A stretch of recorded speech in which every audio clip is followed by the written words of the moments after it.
Bienvenidos a las clases virtuales sobre anamnesis en pacientes con enfermedades reumáticas. En esta primera parte, usted revisará aspectos relacionados a los datos de identificación, antecedentes heredofamiliares y antecedentes personales fisiológicos relevantes para la anamnesis del paciente con síndromes reumatológicos. Aprenderá cómo se semiografían los principales síntomas por los que consultan las personas que padecen síndromes causados por enfermedades reumáticas. Para facilitar la comprensión de los contenidos teóricos que deben considerarse en este módulo, empezaremos por organizar la mayoría de las patologías reumáticas en tres grandes síndromes: el síndrome articular inflamatorio, el síndrome articular mecánico y el síndrome de partes blandas. Todos tienen en común el dolor como principal motivo de consulta. En los siguientes 25 minutos nos referiremos a los datos de la anamnesis que podrán orientar al médico a las diferentes etiologías de cada uno de estos síndromes. Las enfermedades o etiologías de cada uno de estos grandes síndromes se encuentran en cada columna. En el caso del síndrome articular inflamatorio, el paradigma es la artritis reumatoidea, pero también lo son otras etiologías como las colagenopatías que incluyen el lupus eritematoso sistémico, el síndrome de Sjögren, la esclerodermia y la polidermatomiositis. También el síndrome inflamatorio puede deberse a una artritis séptica, al gran grupo de las espondiloartropatías seronegativas, que incluye las artritis reactivas, la psoriásica, la espondilitis anquilosante y las espondilitis indiferenciadas. También las artritis cristálicas como la gota o la condrocalcinosis, y dentro de las vasculitis tenemos a la polimialgia reumática u otras vasculitis que pueden presentarse con artritis. Las neoplasias de las estructuras que conforman la articulación también pueden manifestarse como artritis. El síndrome articular mecánico tiene como paradigma la artrosis. Otras etiologías incluyen al DISH con sus siglas en inglés, que se refiere a la hiperostosis idiopática difusa senil, también los traumatismos y las neoplasias. Las tendinopatías presentarán clínica de dolor mecánico o no, y por eso verán que están descritas como etiología de este síndrome y del de partes blandas, ya que dependiendo de cómo es la lesión, podrá presentar dolor mecánico o dolor más compatible con el síndrome de partes blandas. Una mención aparte para la osteoporosis. Esta enfermedad del metabolismo óseo suele ser silenciosa. Sin embargo, cuando aparecen fracturas, se transforma en una enfermedad traumatológica. Como muchas de estas fracturas se pueden dar sin traumatismo aparente, por ejemplo, los aplastamientos vertebrales, decidimos incluirla en esta tabla como diagnóstico etiológico a tener en cuenta en el síndrome articular mecánico. El síndrome de partes blandas incluye la fibromialgia como principal ejemplo, pero otras etiologías son las bursitis, el síndrome de dolor regional, algunas miopatías, las neoplasias de partes blandas y, como dijimos recién, las tendinopatías. Además de estas etiologías, debe usted saber que existen causas no reumatológicas que pueden producir alguno de estos síndromes. Al pie de la tabla hemos citado algunas como por ejemplo los síndromes paraneoplásicos, las reacciones adversas a fármacos, las endocrinopatías, las enfermedades hematológicas que pueden debutar o presentar en algún momento de su evolución manifestaciones reumatológicas. También se van agregando nuevas entidades, como por ejemplo las enfermedades virales, como es el caso de la crisis de artritis por la infección del virus chikungunya. ¿Usted cree que las enfermedades reumáticas solo aparecen en adultos? Pues no, existen casos pediátricos y en algunos países, incluso en Argentina, existe la especialidad conocida como reumatología pediátrica. Con relación a la edad, si bien la reumatología es reconocida como una especialidad dirigida a adultos, existen casos pediátricos de enfermedades como la artritis juvenil, las artritis postinfecciosas, las artritis infecciosas que incluyen las artritis sépticas, las artritis víricas, todas las colegenopatías o conectivopatías, las vasculitis de grandes y pequeños vasos, granulomatosas y no granulomatosas, Los síndromes hereditarios de fiebre periódica, como uno de los más conocidos, la fiebre mediterránea familiar, las granulomatosis sistémicas pediátricas, las enfermedades autoinflamatorias piógenas, las enfermedades autoinflamatorias multifactoriales y otras causas de dolor musculoesquelético. El síndrome de partes blandas y el articular inflamatorio se suelen dar en la edad adulta y es de destacar que las enfermedades autoinmunes como la artritis reumatoidea y las conectivopatías suelen aparecer en jóvenes de edad fértil. Dentro de las artritis cristálicas, a partir de los 50 años se suele ver la condrocalcinosis y la polimialgia reumática es típicamente una patología del geronte. Dentro del síndrome articular mecánico, la artrosis es la enfermedad articular más frecuente y suele manifestarse con dolor y pérdida de la función cuando avanza. Esto se traduce en los ancianos en la necesidad de reemplazo articular de cadera o rodilla para restaurar la función y es causa de dolor durante muchos años. Lo mismo ocurre con la hiperostosis idiopática difusa o conocida en inglés como DISH, que es una forma de artrosis de columna dorsal con grandes osteofitos. La osteoporosis se puede empezar a desarrollar en la menopausia y existe otra forma que es la osteoporosis senil de aparición en el geronte. ¿Existen diferencias en la distribución por género? En algunas enfermedades sí, no por síndromes. La artritis reumatoidea, las colagenopatías, muchas vasculitis, la osteoporosis, la fibromialgia y las bursitis suelen ser más frecuentes en mujeres que en hombres. Dentro de las espondiloartropatías seronegativas, la espondilitis anquilosantes y dentro de las artritis cristálicas, la gota, suelen ser más frecuentes en varones. ¿Es la ocupación un factor importante en el desarrollo de alguno de estos síndromes? Sí, sobre todo en el síndrome articular mecánico, cuando la actividad obliga a adoptar posturas viciosas o microtraumatismos reiterados. Por ejemplo, el trabajo de los mozos que llevan bandejas pesadas o las modistas que usan tijeras a diario pueden gatillar una artrosis de la articulación trapecio-metacarpiana conocida como risartrosis. Ocupaciones que requieren el uso de martillo neumático pueden repercutir en las estructuras del hombro con tendinopatías y artrosis de hombro. Y profesiones sedentarias, además de las repercusiones muy conocidas sobre el aparato cardiovascular, pueden llevar a contracturas musculares por mala posición de la columna dorsal o lumbar o artrosis cervical por mala posición de la columna cervical o síndrome del túnel carpiano por el mal uso del mouse en la computadora, entre otros. Un párrafo aparte para los deportes o los hobbies. Sean estos practicados de manera profesional, amateur o por hobby, los deportes exponen al sistema osteomioarticular a un esfuerzo importante y a veces, a pesar de estar bien entrenados, los jugadores se lesionan, como es el caso de este desgarro muscular en la pantorrilla que es fácilmente detectable por ecografía muscular. También pueden ocurrir rupturas tendinosas o de meniscos. Los deportes de alto impacto exponen a un mayor riesgo de enfermedades traumatológicas. Las tendinopatías más conocidas son la del codo de golfista o epitrocleitis en la región interna del codo, en la zona de inserción de los músculos sobre la epitróclea y duele a la pronación o a la flexión de la muñeca. El dolor también se estimula al presionar sobre la epitróclea. La epicondilitis o codo del tenista duele en el epicóndilo, que es la zona de inserción de los músculos extensores y del supinador corto. El nivel de escolaridad también es importante. Está muy estudiado que el bajo nivel de escolaridad y el bajo nivel socioeconómico son factores de mal pronóstico en muchas de estas enfermedades y están particularmente investigadas en el síndrome articular inflamatorio con etiologías como la artritis reumatoidea y el lupus eritematoso sistémico.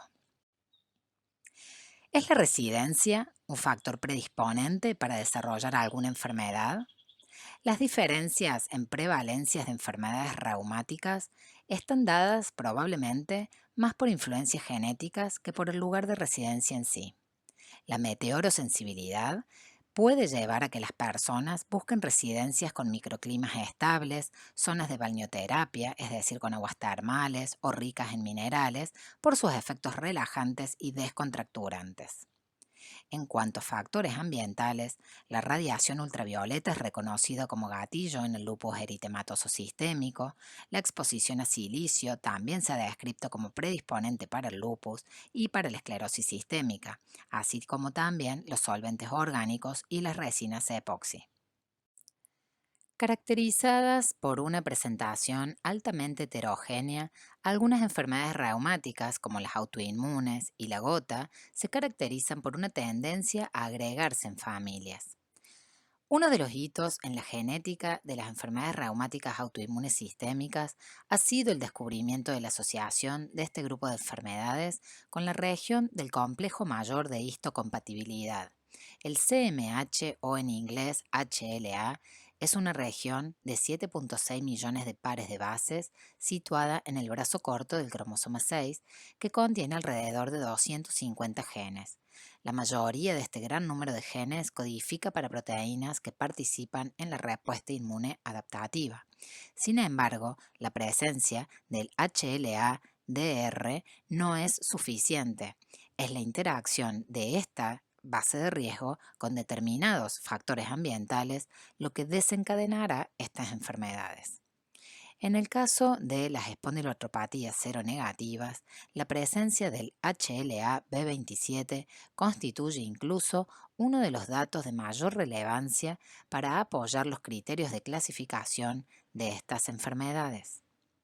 En el caso de las familias de gotosos, se suele encontrar en la línea masculina la agregación familiar por genes alterados del metabolismo del ácido úrico.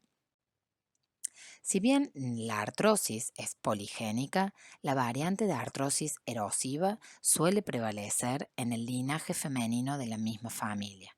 En cuanto a la predisposición de padecer osteoporosis, es fuerte el antecedente de fracturas osteoporóticas como de cadera, carpo o fracturas vertebrales en familiares de primer grado. En cuanto a los antecedentes personales fisiológicos, el sueño es uno de los datos a preguntar. La posibilidad de recuperar endorfinas y otras sustancias que mejoran el dolor durante las horas de sueño lleva a que se interrogue sobre este antecedente. No se pregunta solo para saber cuántas horas duerme, sino también la calidad del sueño, es decir, si es reparador o no, si el paciente se despierta como si no hubiera dormido o si se despierta verdaderamente descansado.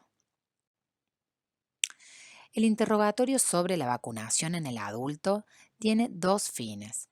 El primero, chequear si hubo alguna vacunación que podría ser el motivo de consulta, porque algunas vacunas, como la de hepatitis B o la antirrubiólica o la vacuna antigripal, pueden despertar cuadros de artralgias o artritis. El segundo motivo está relacionado a la necesidad de vacunar a la población adulta para evitar muertes o complicaciones prevenibles de enfermedades como la neumonía por neumococo, la hepatitis B, el tétanos y la gripe. Un antecedente personal fisiológico de importancia es la dieta.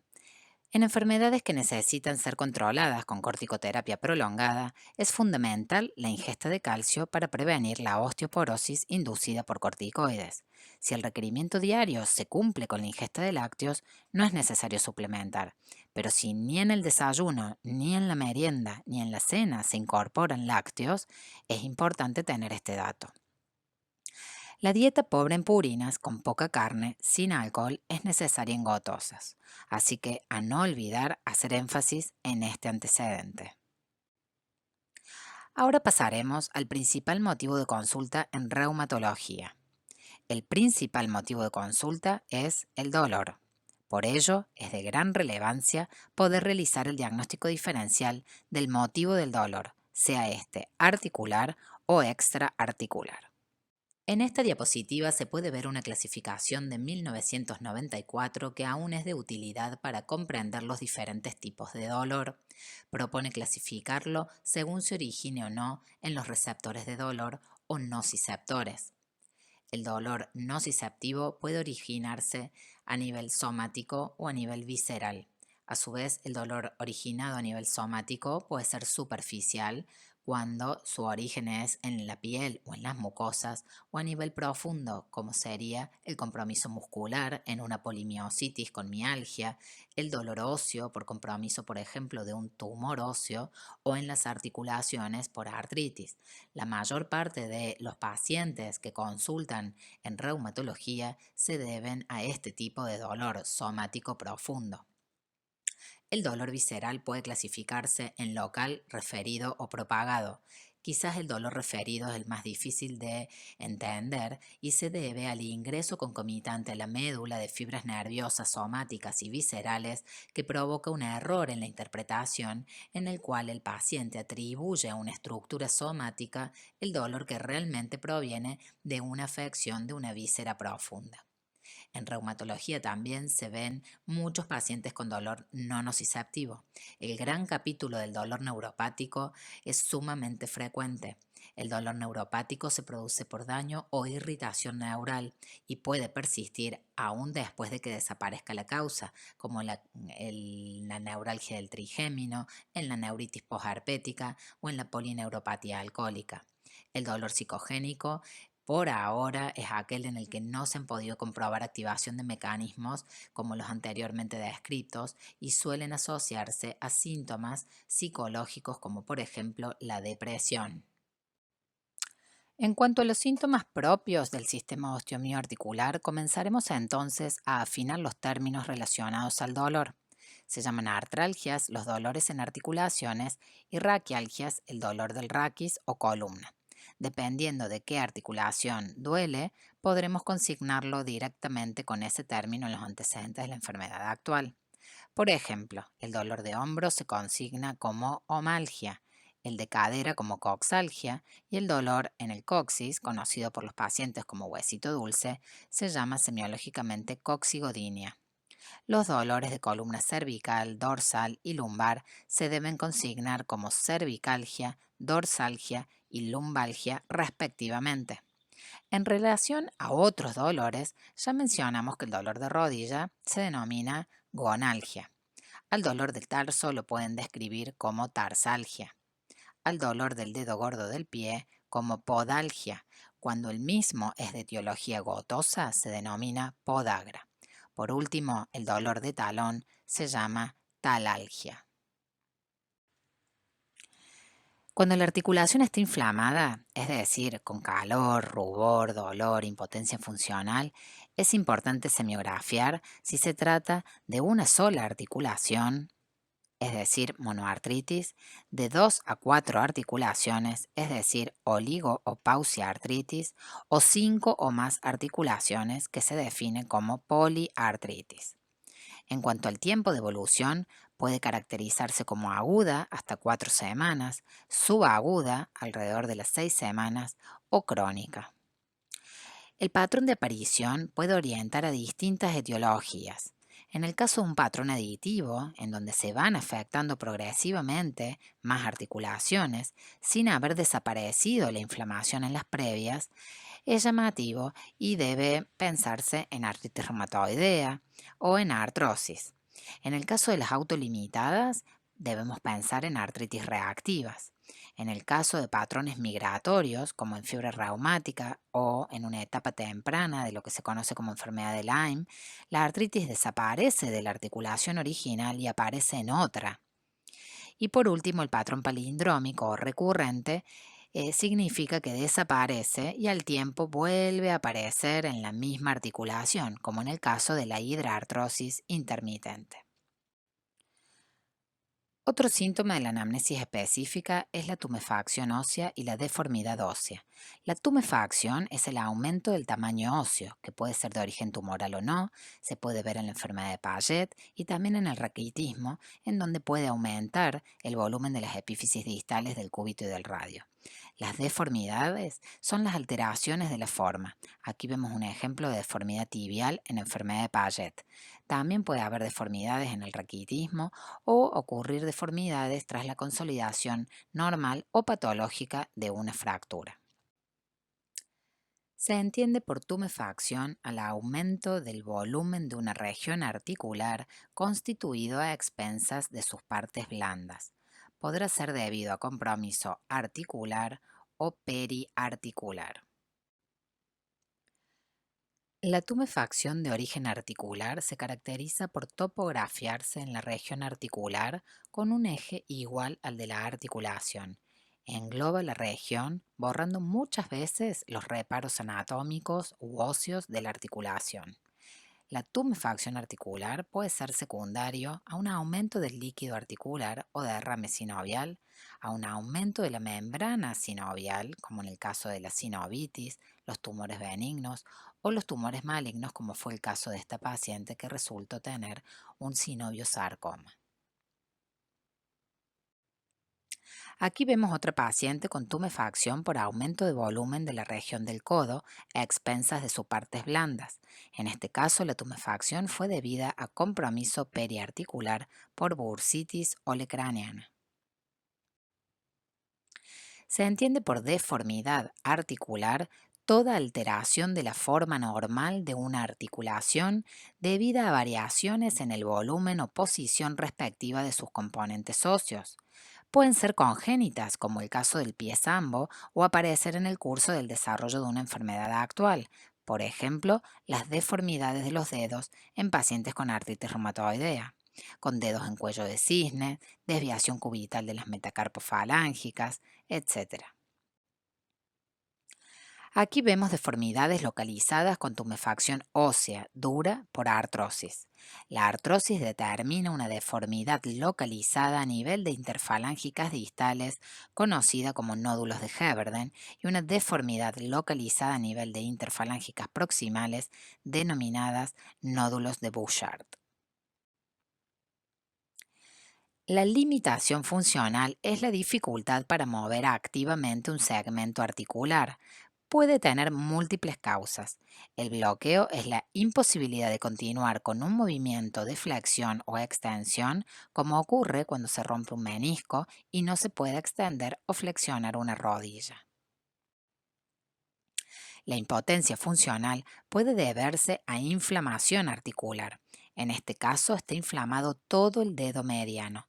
Esto se llama dactilitis. Es importante verificar la causa de la impotencia funcional. En este caso, se debe a factores relacionados al compromiso cutáneo. La paciente presenta esclerodactilia por fibrosis cutánea de una colagenopatía denominada esclerodermia sistémica. Normalmente, los movimientos articulares son silenciosos. En determinadas condiciones pueden aparecer ruidos como crujidos o crepitaciones y chasquidos. Los crujidos articulares son ruidos de tono bajo, múltiples que alcanzan una intensidad que los hace audibles con una sensación de roce entre dos articulaciones y habitualmente son un signo de artrosis. Los chasquidos articulares son ruidos de tono alto, de breve duración, que aparecen en número de uno por movimiento, como cuando uno se hace sonar los dedos. Son frecuentes y en general sin significado patológico. La hipermovilidad articular consiste en lograr rangos de movilidad con ángulos mayores a los considerados normales. Puede ser generalizada o localizada en algunas articulaciones. Suele deberse a un defecto en la constitución del colágeno. Esta anormalidad se puede acompañar de una exagerada elasticidad cutánea conocida como hiperlaxitud dérmica. Veamos algunos ejemplos. Los dedos en cuello de cisne, el genu recurvatum, son ejemplos de hipermovilidad articular. La rigidez matinal se caracteriza por una sensación de embaramiento o endurecimiento de las articulaciones de las manos al despertar. La duración de la rigidez matinal es un dato orientador, ya que el edema debido a inflamación articular suele durar más de 30 minutos. Los síntomas musculares También son causa de consulta reumatológica. La aparición de debilidad muscular, atrofia, mialgia o dolor muscular pueden ser síntomas de enfermedades sistémicas como la polimiositis o manifestaciones del síndrome de partes blandas, como por ejemplo la fibromialgia. La atrofia muscular consiste en una disminución de la masa muscular que es testimonio de una pérdida del volumen de la fibra muscular.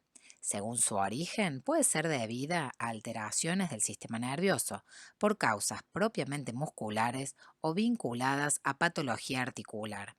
Otras causas son la desnutrición, la edad avanzada, etc. Aquí usted puede observar la atrofia de la eminencia tenar debido a síndrome del túnel carpiano bilateral. En el caso del síndrome de partes blandas, secundaria a fibromialgia, es importante considerar que el paciente, por lo general de sexo femenino, puede consultar por dolores en ciertos puntos que se exacerban al examen físico o por dolores musculares difusos en diferentes áreas. Tanto los puntos dolorosos como las áreas pueden ser aditivas, migratorias o recurrentes. Es decir, el patrón de este dolor es no tener patrón. Los calambres son otro motivo de consulta reumatológica bastante frecuente, como así también los trastornos o cambios en la coloración de la piel. Los cambios en la coloración de la piel pueden clasificarse en trastornos de la pigmentación, en lesiones con solución de continuidad o presencia de alteraciones en el tejido subcutáneo. Puede observarse la presencia, en este caso, de telangiectasias en las palmas de las manos de esta paciente que tiene una enfermedad denominada esclerodermia limitada. Las telangiectasias desaparecen a la vitropresión. Además, si observa con atención, notará un tinte cianótico en los dedos índice y mediano izquierdos. Es la fase cianótica del fenómeno de Raynaud. Esta es la fase isquémica del fenómeno de Raynaud. Puede observar cómo la vasoconstricción arterial distal pronunciada se manifiesta como palidez extrema. La aparición de lesiones de morfología maculopapular de color rojizo que no desaparecen a la vitropresión en miembros superiores o inferiores se semiografían como lesiones purpúricas. Pueden observarse en este caso secundarias a vasculitis reumatoidea. Todos los síntomas reumatológicos deben ser semiografiados. De este modo, uno puede irse orientando al diagnóstico sindrómico. Ahora, además, se deben semiografiar síntomas muy comunes en estos síndromes, como son la fatiga, la depresión y el dolor al presionar la zona que el paciente manifiesta como dolorosa. Recomendamos estudiar este cuadro, así como también las etiologías de cada uno de los síndromes reumatológicos. Hemos llegado al fin de la primera parte. Cualquier duda que tenga puede hacerla por medio del mail de la doctora Strusberg, que es la encargada de este video. La bibliografía sugerida para este módulo de semiología osteoarticular se encuentra en el aula virtual del Consejo de Médicos de la provincia de Córdoba. Puede proceder a ver la segunda parte de la anamnesis osteoarticular.